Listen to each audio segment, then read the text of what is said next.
Welcome to the Growth Mindset Podcast with me, Sam Harris, your host. I invite fascinating humans from all walks of life to share their wisdom and unpack their mindsets and formulas for growth. Hello and welcome to the Growth Mindset Podcast. Today I'm delighted to be joined by George Ferguson, who is an architect, changemaker and activist. He's developed a number of community and business projects, as well as being the mayor of Bristol, whilst not standing for any political party, just wanted to make Bristol a better place. He did a very good job of it, and I'm delighted to have him on the show to chat with me today. Welcome, George.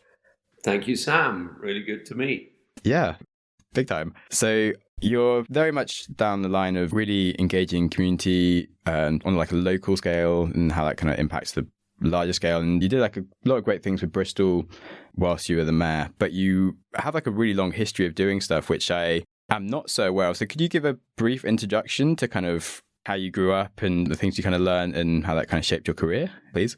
Right. Well, I came from a sort of peripatetic military background in that my dad was never anywhere more than 2 years. We lived in Gibraltar and Oslo and the north of England and the south of England. We lived in cities and we lived in the country. So I had a very mixed upbringing, and other than the fact it was a military background and I never wanted to go into the military myself.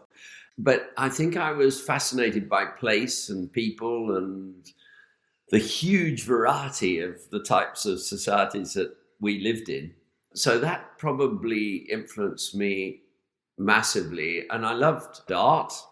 I think that combination drove me towards architecture. And I remember my dad asking me what I wanted to do when I was about 15. I said I wanted to be an architect. And he said, oh, well, that's funny. I wanted to be an architect too. But my dad made me go into the military, which is actually what he was trying to make me do as well. So coming to Bristol for the first time in 1965, so you can work out my age roughly, an eye-opener to me. And I immediately didn't feel I was just coming to the university, but I was coming to a city. And the fact that the university was in the center of the city was a big influence on me studying architecture at Bristol rather than at some campus university. It was the best decision I ever made in my life because Bristol is a real city. It's independent to the extent that it's not dependent on London like an awful lot of cities that look towards London. It's got its own culture. It was still suffering from the Second World War, and that there were a lot of derelict sites, bomb sites, a lot of what we call blitzweed growing out of the tops of buildings. And planning was a disaster. I mean, Bristol was trying to be Birmingham, and it was planning great urban motorways crashing through the city. And it was building those dreadful 1960s high blocks of flats and things. So in spite of all that, I really fell in love with the place and became engaged with it very early on. So there was no looking back from that. I did go to London for a year, got married to a music student from Bristol University and came back again. And we've spent our lives in Bristol, although we're separated, we're great friends. And it is a huge influence on my life and enabled me to do the things that I believe in. I've always had a very strong feeling about the environment, independence, local, and Bristol has been the platform on which I could do some of these things. Nice.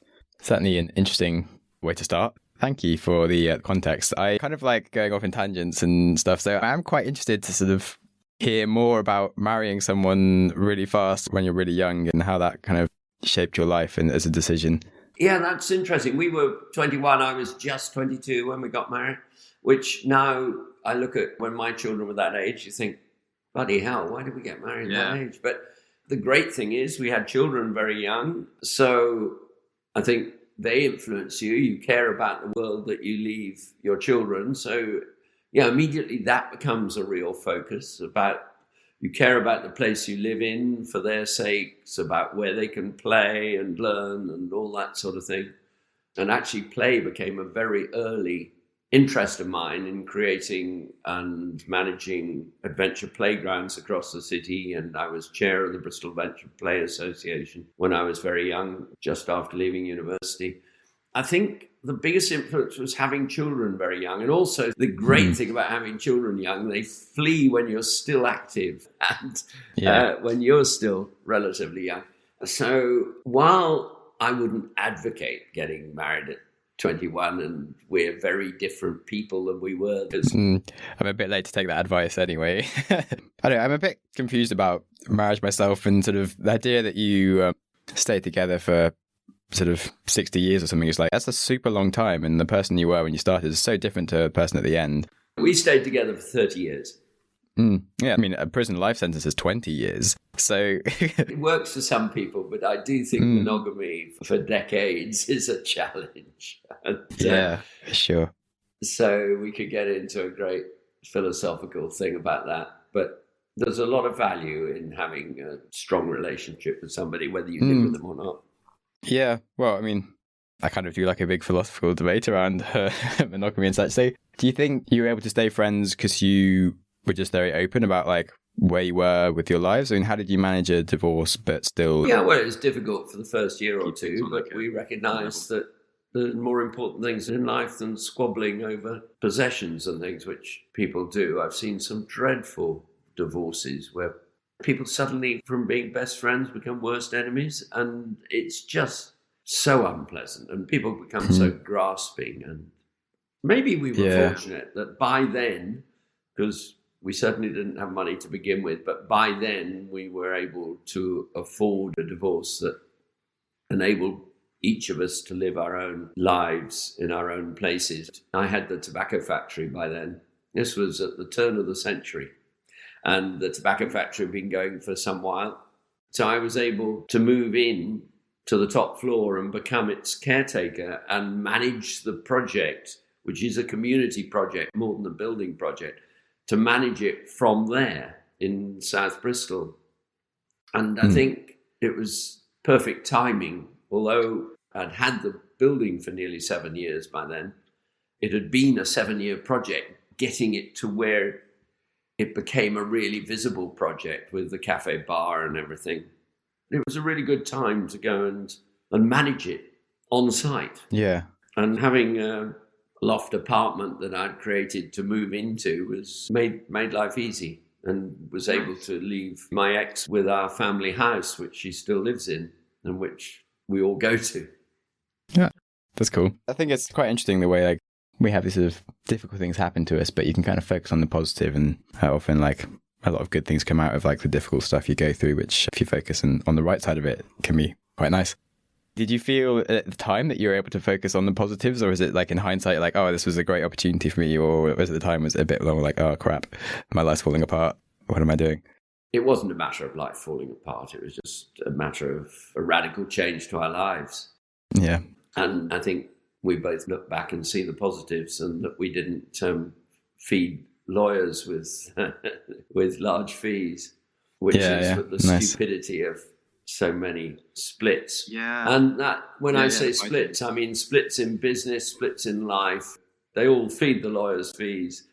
And yeah, we both got some wise advice, and we were able to deal with it ourselves. I think the children are the collateral damage of bust-ups. They are the ones that I think have the most difficulty often with these circumstances. But they'd all grown up, and the last one was going to university, and that made it much less damaging.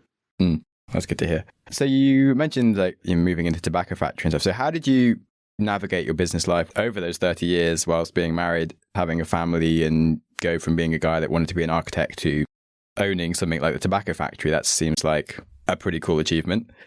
Well, when I left university, I'd had a job in London, because architecture is in effect 2 university courses. It's a 3 years, then you go away for a year to work, which I did in London. You come back for another 2 years, and then you've got another year working to qualify. So it's a total of 7 years. And that last of the 7 years, I went to work in the Bristol Planning Department and in the design section of the Bristol Planning Department. I qualified while I was there, and that was a really good way of getting under the skin of the city and understanding how it ticks and understanding how bureaucracy works and the planning system works and all that sort of thing. But I never intended to do that for long. And I left after about 18 months and as a qualified architect, and decided to set up my own architectural practice, which To begin with, I ran from the kitchen, got a bit fed up with the cat walking over my drawings. You've got to bear in mind there was none of the sophistication that we have now. It was all pens and rulers and drawing boards, and there were no Xerox copiers, there were no photocopiers. Everything was mechanical. I used to copy by winding a lever, to having type on sheets that you penetrate and then copy from. And so it was a messy and laborious process. There were no fax machines. When fax came in, that was magic. I had a stone-deaf architect friend who I'd shared a house with in Hotwells. So when the fax machine came in, that was magic for him. He could communicate with people. And then, when email came in, that enabled us to communicate much more widely. So in the 80s, I moved out of the kitchen into an office in Great George Street in Bristol. That office in the last 3 years has become my house. And my old architectural practice, which I had to resign from when I became mayor, because it would have not been a good look, I think, operating as an architect in the city that I was responsible for. They had moved down to King Street, and so it enabled me to turn the old office into my house. So in the last 2.5 years, I now live in a grown-up house rather than a boy's pad at the top of the tobacco factory, with a garden, and it was incredibly lucky bit of timing because of lockdown and COVID and everything. And I share the house with a couple of other people, and it's been a real pleasure. And my grandchildren are coming over here to play for the day tomorrow, and it's been possibly my last detailed design project. And there's nothing more challenging than designing your own house, because you got to live with the bloody thing. Anyway, I'm really pleased with the result. I forget where that came from, but... Yeah, I think you've gone on a tangent there, but it was lovely. Really interesting to think about that. So the original question was, how did you go from being a student to owning a tobacco factory? So certainly they're interesting to hear about how you got into starting your first practice. Where did you go around finding clients and then sort of securing bigger buildings and such? Well, what I did find about practice... To begin with, you're just doing extensions for people's, you're doing sort of kitchen and bathroom extensions and things.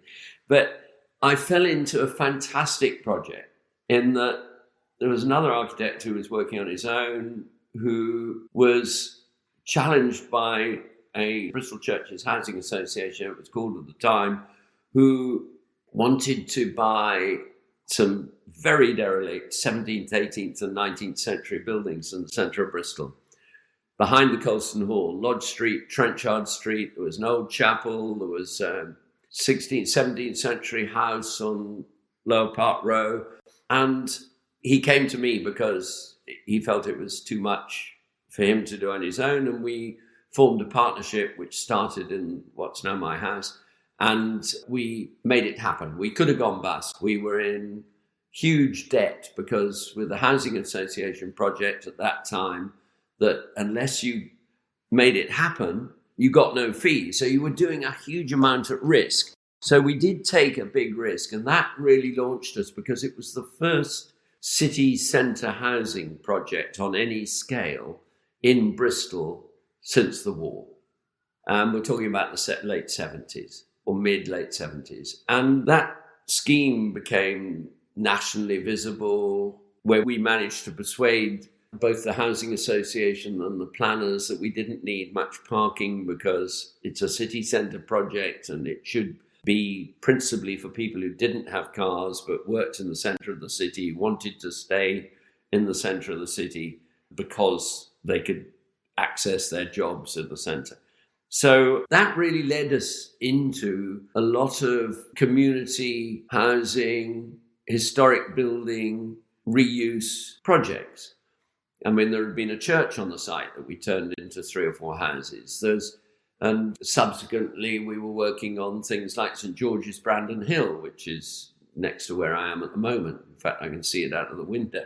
And so we turned churches into climbing centres, churches into concert halls, industrial buildings into apartments. So when the tobacco factory was being demolished, as it was, And I'm talking about a huge building that I had looked over from Hotwells, and you could see WD and HO Wills written up in sky writing, not in neon, but big sky writing across the river. Two young women came and knocked on my door because they knew I was a bit of an activist about buildings and communities, and said, look, this is crazy. They're knocking down these buildings that could be converted into great things. So to cut a long story short, I got a developer to buy them, the whole site. And he lost his nerve and sold it on. The person he sold it on to went bust. And then I thought, oh my God, we've lost this. But I made a stupid offer to the accountant who had been appointed a receiver by the bank to buy what's now known as the tobacco factory on the corner of Raleigh Road and North Street at site value less the demolition cost. So I got it for under £200,000. No, I got it for £200,000, which was a lot of money in those days. And I didn't have the money. And then I had to beg and borrow and steal and sell things to get the money to buy it, because the banks didn't value it, because people had gone bust on it. The estate agents, the surveyors didn't give it a value. And I've always thought that the best things in life happen when you push against the grain, and possibly the most boring things happen if you just follow the advice of agents and accountants.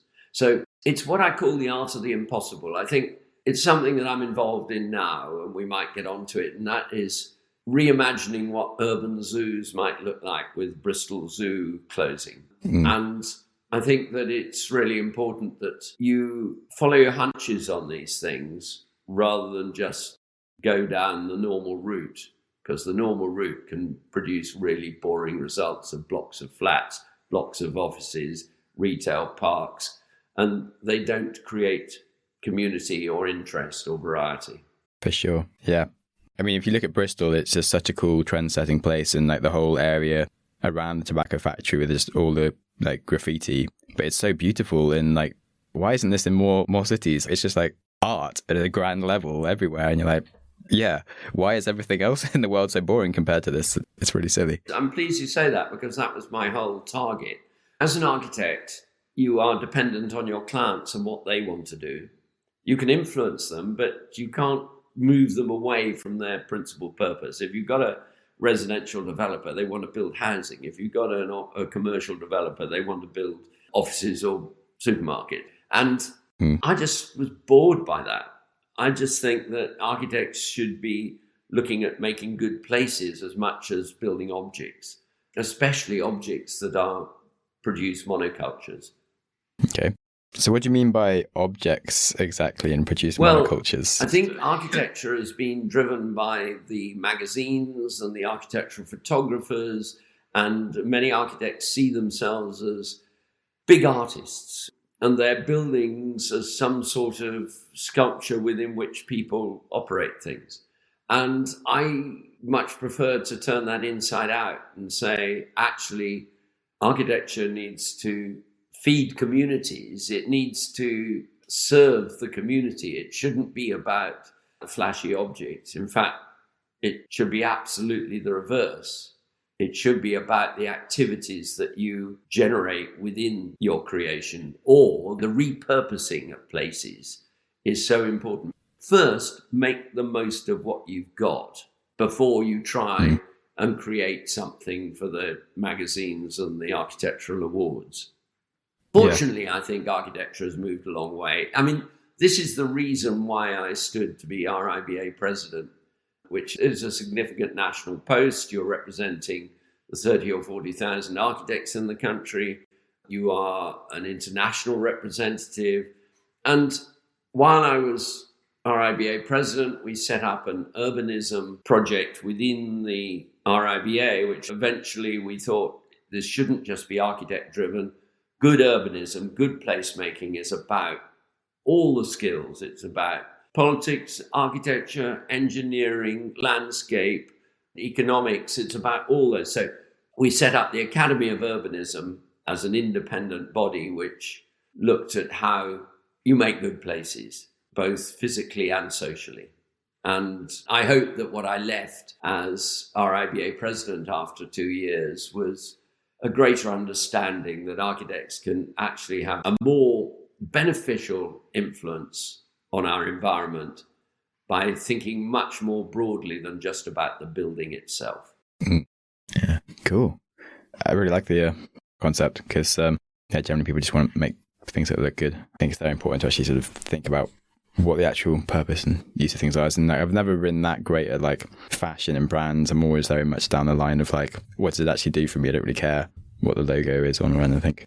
Well, to go back to the tobacco factory, what I didn't realise, and I'm so delighted by because it exceeded my expectations, is that tobacco factory has become the heart of what is something much bigger. And I started the brewery with somebody who knew about brewing. I just liked the idea of brewing. Down the road, a friend who had been in the computer business decided he wanted to do something more crafty, and he set up a bakery, and we gave him space within the bakery.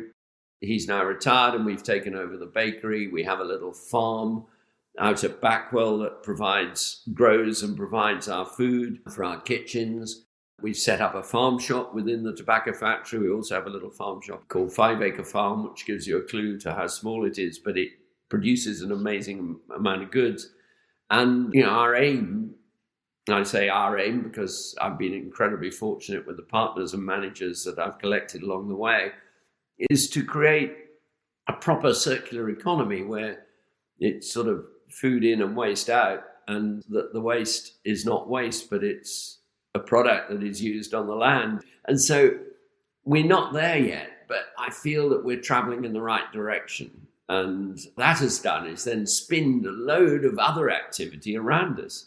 And what was a rundown shopping street has become Bristol's, I think, most exciting high street. I mean, Gloucester Road is hard to beat because it's in quantity, it's longer and really interesting in terms of its independence.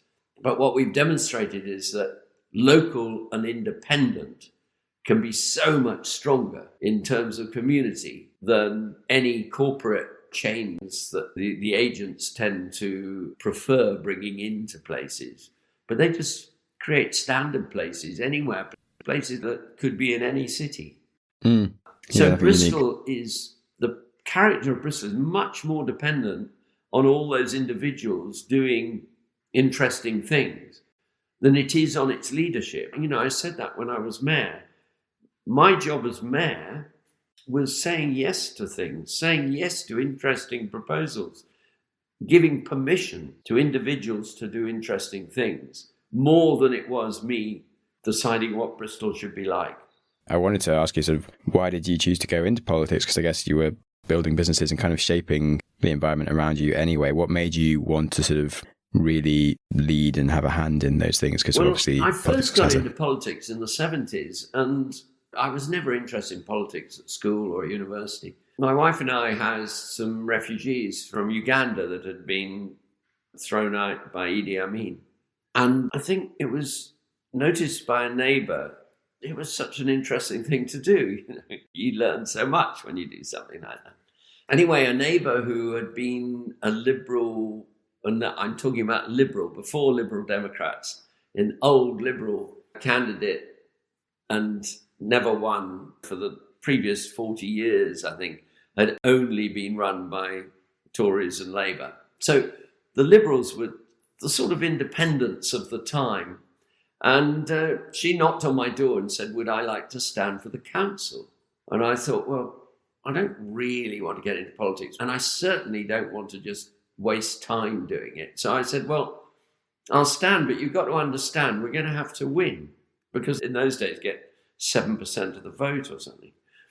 And she said, yes, not really thinking that I was serious about that. But anyway, so I looked at the Liberal policy at the time, which seemed to have a good, strong local emphasis, and I decided I would stand. So I have been involved in party politics, and we did win. And we won because we divided the ward up into very small neighbourhoods, and we identified all the issues in those very small neighbourhoods, where a playground was needed, or where there was really bad maintenance, or whatever it was. we won because people identified with us. And I said, well, I'll do it for 2 terms, maximum, 6 years. And there were 3 of us who were representing this ward as Liberals, the first Liberals or first non-major party representatives on the city council for many years. They rather resented our presence to begin with, but we had amazing freedom because I think we were able to refresh the thinking on the council. We were able to oppose these terrible road projects and things that were going to blight Bristol. We were able to ask the questions that the traditional parties wouldn't ask because they were part of the problem. So I did have an initiation as a member of Bristol City Council. So when I did eventually stand for mayor, which was a bit out of the blue because when I resigned from the council, I stood down and let other people stand and they won as Liberals. Anyway, so that was quite an initiation and informed me when later on I decided I'd stand as an independent for mayor. Yeah. And do you think you were aware of the change it would have in your life and the sacrifices you had to make to be mayor, or were you slightly naive about going into it? Or do you think you're just keen to just have like a bit of something radical and different that you would never really know what it would be like? I've always been somebody, my life has been about making things happen. You know, I'm bored if I'm not making stuff happen. About questioning what is happening too. So it was a pretty natural thing to do when the opportunity came. I mean, it was a long shot. Even on the day of the election, I was 4 or 5 to 1 against with the bookies. So it was a surprise to get elected. And I was the only independent in a senior political position in the whole of the country, and except for police and crime commissioners, where there was some independents. So I was probably the most high-profile independent politician in the whole country. And it's really difficult to win as an independent. It's even more difficult to stay there because the parties hate each other, but they hate an independent even more because you're spoiling their party game. And so when they get into gear, and they weren't in gear, and they were taken by surprise, it was more a surprise to them than it was to me, I think, that they round on you, they get organised, they know where their votes come from, they've got the army of people, they've got the money. I had none of those things. I haven't got a clue where my votes came from. So second time round, I knew I was up against it. So I had to move as fast as I could in my first term to make change. And I did have some wonderful opportunities, especially on the environment front, with Bristol being European Green Capital. So, I mean, you closed down your practice and other things. What do you think were your main sacrifices as being a political leader, I guess? You lose your privacy. You are exposed to everything. There's nothing secret in your life. And you get a lot of abuse. I've compared notes with Marvin, the current mayor, about that. Yeah. You know, he's done a lot of abuse too. And I think it's worse for him because he's got a young family and my family had grown up by then. But my eldest daughter did suffer because she has a project called Playing Out in Bristol, which is an absolutely brilliant project that has had influence across the world. You know, I met somebody in Korea from Taipei in Taiwan who had heard of my daughter and Playing Out and was a great fan and was bringing in the same project into Taiwan. So she got quite a lot of abuse and difficulty. And I think I had to be completely hands-off, declare that she was my daughter, not be involved in any grant making or anything that might have gone in her direction. And I think she suffered a bit. And I was always sorry about that. But she's a very, very resilient person. She should be mayor, really. Anyway, so I think I had underestimated the level of abuse. Yeah. But I have to say, now not being mayor, it's completely reversed. And I love walking through the city. And I got a lot of love when I was mayor, actually, especially over some of the activities we brought into the centre of the city. But it's the abuse that stands out because, you know, there are a few idiots that just think that's how they get their fun. Yeah, humans are strange. But I guess, for my own side of things, we're kind of always against going into politics, but I just love challenging the way things are, and I'm super curious, and I always like I have to be doing something that's quite important. Otherwise I get like really bored, and it has to be sort of making some kind of impact. Otherwise I literally have no energy to go and do it. And I just like doing things purely for like the curiosity to see what happens. I don't really mind having a lot of personal sacrifices in the context of just teaching myself about like the world and how it acts. And I don't know how much you can really learn from just hearing about stuff from people versus like actually going through it yourself. So it has become something that I'm a lot more interested in as a learning like how the world works, and also like about humans. Well, it's a great privilege being in a position where you can make a difference to people's lives. And while it's not always appreciated at the time, I think my huge advantage is that I know cities across the world. And that's come out of my traveling. It came out of my period as president of the RIBA. So I've seen what works and what doesn't work. And it's sometimes difficult to persuade people about change until they've experienced it. And so I was quite resilient in terms of pushing ahead with things that people weren't supporting, on the basis that I felt confident they would come out right in the end. And, I had demonstrations against me about restrictions to cars and things, 20 mile an hour and residence parking and all those things, but they're a no-brainer. They had to happen. Now people get it, but I'm afraid adults in particular view change as a negative thing often rather than as a positive. But I just knew we had to go through it. And if I have any regret, is I didn't push harder. Would like to have taken it further. And we didn't have the powers then to bring in the clean air zones that I would like to have seen right across the city. And I think we're dragging our feet on things like that. Health of citizens matters more than anything when running a city. And that was my top priority, with a life expectancy differential of 10 years, depending where you live. And that's just unacceptable. So I think health and environment were the two main drivers in terms of equality of opportunity and life expectancy. Definitely. What do you think is going to be the main sort of shifts in politics over the next 20 years? I like a good future question. I think it'll become greener. I mean, we have a dreadful political system where you could almost say we haven't got a proper democracy. Until we get a fair voting system, we get this domination of the old parties, and they're not moving anywhere near fast enough in the direction, regarding climate and environment.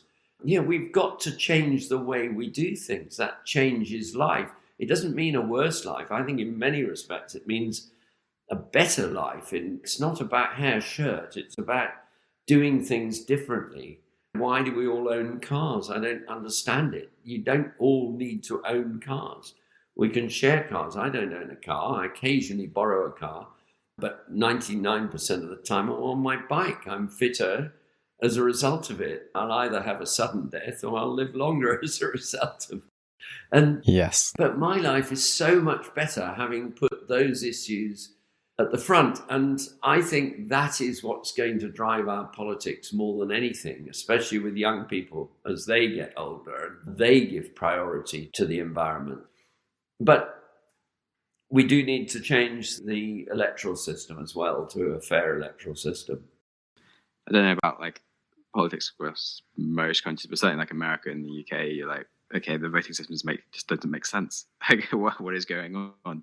Yeah, it's a pity that the whole first past the post system changed last. We've got the COP26 in Glasgow now, and a much greater awareness, and we'll get a bigger push from the public on the green issues.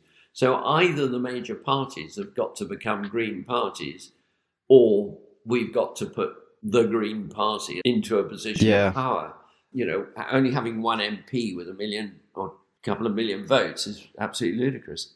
They probably would have more votes if people knew it was a fairer system, because it's sort of a bit of a waste of a vote sometimes. Absolutely. People perceive it as a wasted vote. I don't believe in the wasted vote argument. I believe you should vote for what you believe in, and then eventually you'll get what you believe in. But the manipulation of the system is quite sophisticated, and it's become even more sophisticated with social media and the absolute scandal. I'm absolutely sure that the Brexit vote was won through manipulation Oh, by the yeah. media. And the media, we don't have a free press either. We've got a press that belongs to a handful of billionaires who don't live in this country, and they are manipulating people. I also believe that local government shouldn't be about national party politics. Local government should be about the place. It should be just full of people who just care about the place, not about their politics. We've got a council in Bristol that's got 70 councillors, all of political parties, and they'll vote on issues that just shouldn't be party political in their groups. It distorts the city badly. Yeah. What do you think about, well, just in general, the sort of change in politics towards like sort of social media and how people can kind of go further by making a name for themselves, and sort of like Arnold Schwarzenegger getting into politics, or like Trump and... I don't know. Yeah, celebrity politics Do you think is a strange thing. I mean, Arnold Schwarzenegger is saying some of the right things at the moment. Yeah, I kind of got a good amount of respect for him in many ways. But he's a real one-off.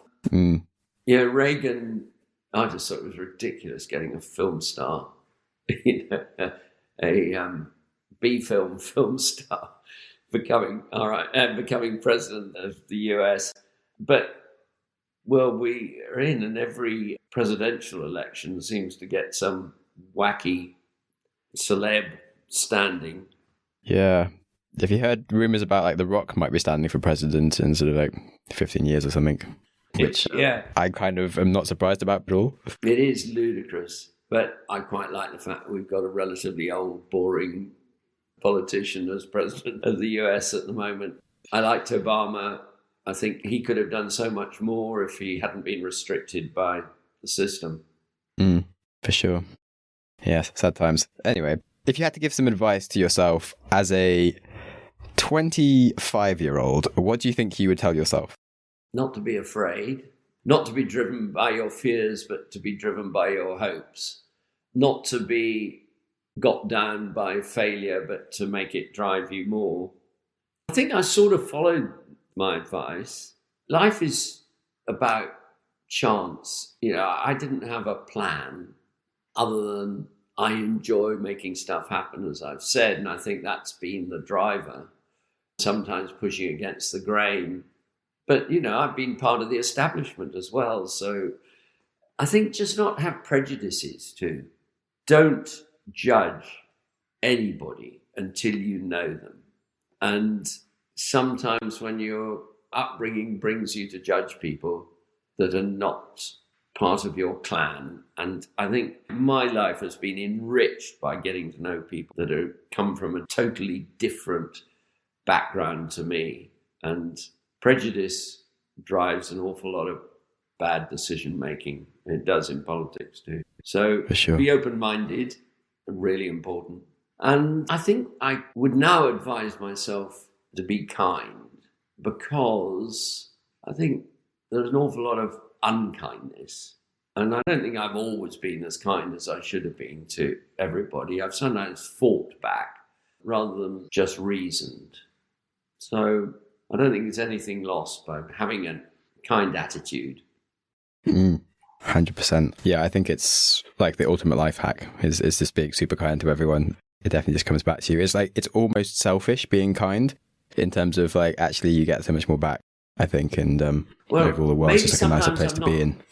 Had time to be kind. And I think that's been my observation. And I think it's probably a wrong observation. I don't think being kind doesn't necessarily take time, but taking time to be kind is always refreshing.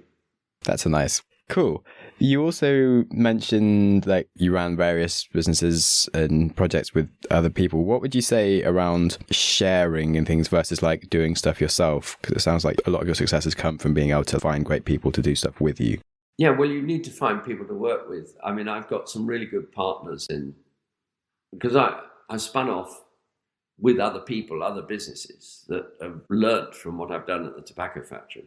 And, the secret of life is having good people to work with, good managers. I can't manage everything. And it's important that when you get into a position of being into a national or local position of significance, you've got to let go. Maybe sometimes I've been slow to let go, but some things have got better when I've let go.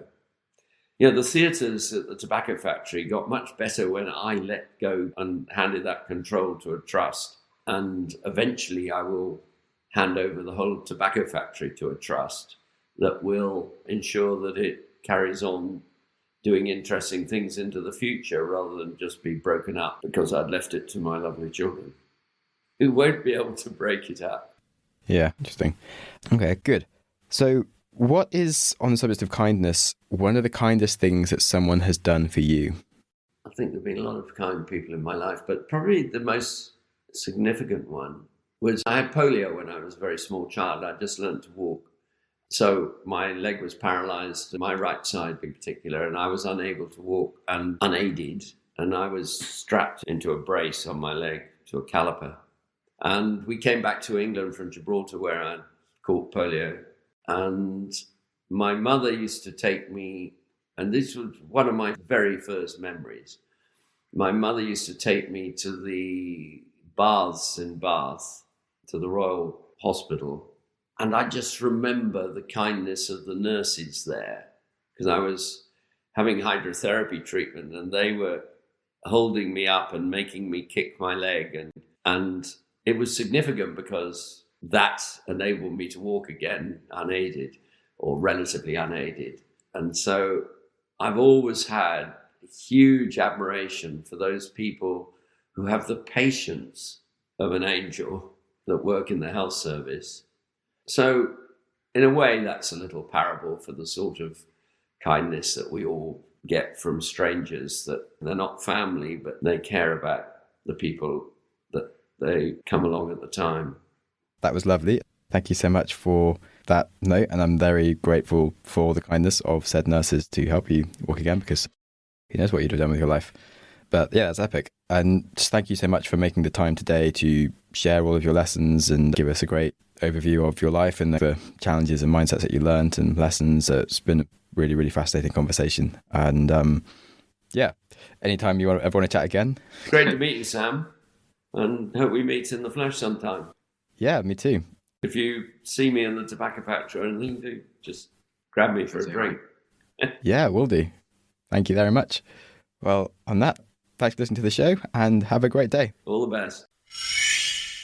Thank you for joining us this week on the Growth Mindset Podcast. Before you head on to another episode, what's your biggest aha moment from today's discussion? You can share with us your insights and join us on Reason FM. Reason FM is a social podcasting app and the best way to discover new podcasts, connect with hosts and other listeners. Also, don't forget to tune into the Wiser Than Yesterday podcast with me and my co-host Nico, and we expose you to a different perspective and dive into the world's most thought-provoking and inspiring books.